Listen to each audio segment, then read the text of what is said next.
Man, what a ton of love and respect for UCF. They're coming off a massive win a couple days ago, and certainly expended a ton of energy, and then came out here and battled like crazy tonight. And they're a problem in this league, as they've already proven, which is super exciting.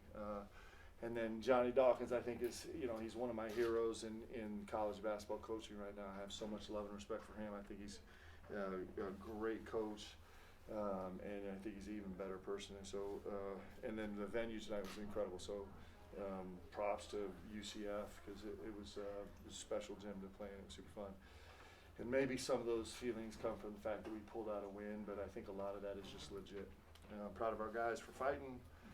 It's like a slugfest, like we kind of anticipated, expected coming in, and they came with the win. We're super proud of that. Coach, just kind of talk about how you guys were able to hang on at the end. UCF made a furious run, had opportunities to maybe tie or take the lead, but you guys really buckled down. Yeah, credit to UCF. Their defensive pressure was outstanding, and then they're just swallowing up the offensive glass. They were really diligent about kind of putting heads down and doing whatever it took to get to the rim, and in the waning moments of a game, especially a game that feels like that and a gym feels like that, that's hotly contested, on both sides of the ball, their aggression was hard for us to handle, and we just had just enough guys came and made plays. Richie Saunders was great for us, trying to handle and attack the pressure a little bit. Ali Khalifa came up with a huge rebound late. Trevor came up with a uncontested but important, because he was a body in there, rebound, and we just kind of found a way to patchwork it together. Coach, you hold the Knights to 29% shooting. What was so effective for your defense? Well, I think part of it was their success at the free throw line, right? They really, they shot 33 free throws, and so I think part of it was the pull to that. Like, when you're having that much success, you want to keep going. And then I thought our guys did a pretty good job about having the guys that we wanted shooting the ball, and then also the guys that we didn't want shooting the ball really having some extended pressure and trying to make those shots really difficult, and then sometimes you get fortunate too. And on our side, it was a little bit fortunate also. Coach, Mark, the relief of getting that first Big 12 win, what does it mean for the team, just the confidence now moving forward getting that first one? I think we're, man, we got to get Ali a chair. I don't know if he's going to be able to stand up here for this press conference. Maybe we could just do it right over there, Ali. How many minutes did you play, bro? Ali Khalifa, 26. Sorry, the question was, relief of a first win. Yeah, I mean, you just, this league is special. It's just like nothing else, right? I'll be honest, and man, I hope this doesn't hurt feelings or make people mad at me, but, kind of as we previewed the league this year, one of the things we thought was like this UCF venue was not going to be like over the top electric. It's probably maybe the best gym we played in so far. It's incredible, and it's just a tribute to the league. And so, in terms of relief, I don't know if we have relief. I think we're just hungry to just go find a way to win a game, and now we're hungry to go try and find a way to win another one. Coach, you held the Knights to 29% shooting, but they were able to stick in the game until very late. What does that show about their defense and their group? Yeah, I mean, I think it comes from, like I said, I'm just such a huge Johnny Dawkins fan from the time he was a player to being a Hall of Famer and then being a coach and what he's done as a coach. But I think it comes from him, and these kids clearly have no interest in doing anything but fighting and competing, and they just took a great Kansas team and sent them home with a negative result, and that's just their guts, man. They got big time guts, and they clearly have some huge character on the team.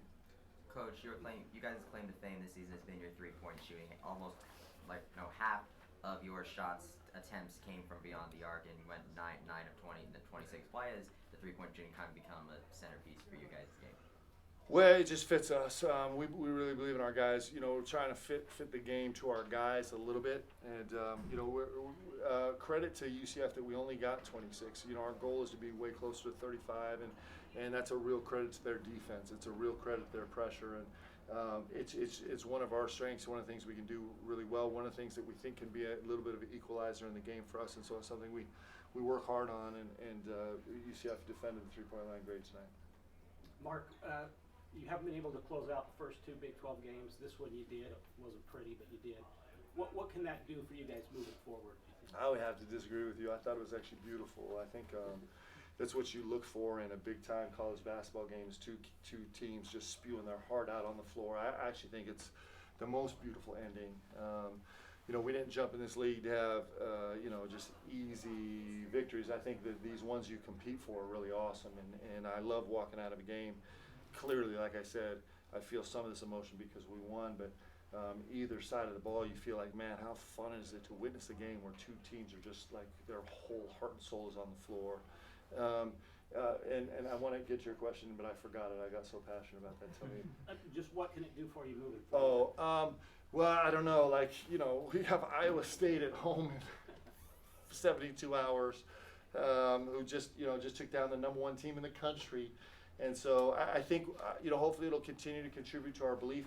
Hopefully, every single game in this league, you kind of get to go learn a little bit more about what you can do. Like, we had some different guys in different positions late in this game because we're learning about our guys in different scenarios. And so hopefully we'll learn a little bit of that. And certainly, like, getting a game in the left column is really important to us, just in terms of, like, finding a way to exist in this league. It's ultimately about stealing the win. So I think, both those things we'll be really excited about capitalizing.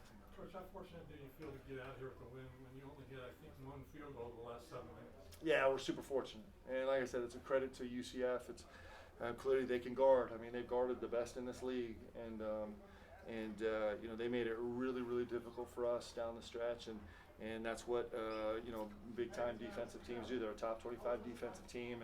And they really amped it up in the last, several minutes, and it's a hallmark of their team also, and they're going to lean on it a lot. So a lot of credit to them, and I'm super excited about our guys about battling through it to get a win. Mark, how valuable have the contributions been? And I know you brought him up, Richie Saunders, just the toughness he's brought attacking the win. Yeah, he's Richie's got this. He's got a little bit of physicality to his game. He's got a little bit of fearless to his game. He's probably our most explosive cutter through contact and through grabbing and holding and all those things are really important to us. Tonight we got him a few minutes at the 3, which is going to be really important for us moving forward, just because there's some things he can bring to us at the 3 that help us with our lineup. And I thought he was terrific tonight. I thought he was, I haven't even looked at his numbers, but his impact on the game that didn't show up on the stat sheet is more impressive to me than even the numbers that showed up on the stat sheet. 2 more questions. Coach, you guys managed to score 12 points off of second chance attempts. Talk about this team's ability to capitalize on your opponent's mistakes like that. Yeah, our offensive rebounding numbers were not where we wanted to be. We only had 6 offensive rebounds, and that's been a hallmark of our team. Seemed like it's been a little bit heavier lifting in the Big 12, which is not surprising. But every way we can find to score a bucket is really important, and so hopefully we can keep growing in that area. Last question. You mentioned it wasn't quite the 3-point shooting game you wanted as far as attempts, but how important was it to get some to go down in that second half to build that? Yeah, it's really important. I thought Ollie was terrific. He was fearless from the 3-point line. He's been telling me that he should be getting 10 threes a game, right? So he was inched a little bit closer to that tonight. But his ability to I don't know if I've had a player, I'm going to brag about Ollie for a little bit. I don't know if I've had a player that expands the floor. We talk all the time about, we have to find a way with the team we are, with the skills we have to make a way to force teams to guard 27 feet by 50 feet. In our estimation, most teams probably make you guard, 18 by 48 feet. So we're trying to get 27 by 50. And I've never had a player that expands the floor as much as Ali at the 5, being so dangerous, shooting from the 3-point line, adding what we believe is another 30% of the game to our offense. He's super dangerous. And so, I thought he was important tonight. And this 3-point line is really important to us. And so we just got to keep finding ways to be aggressive from there. Thanks, guys. Appreciate y'all.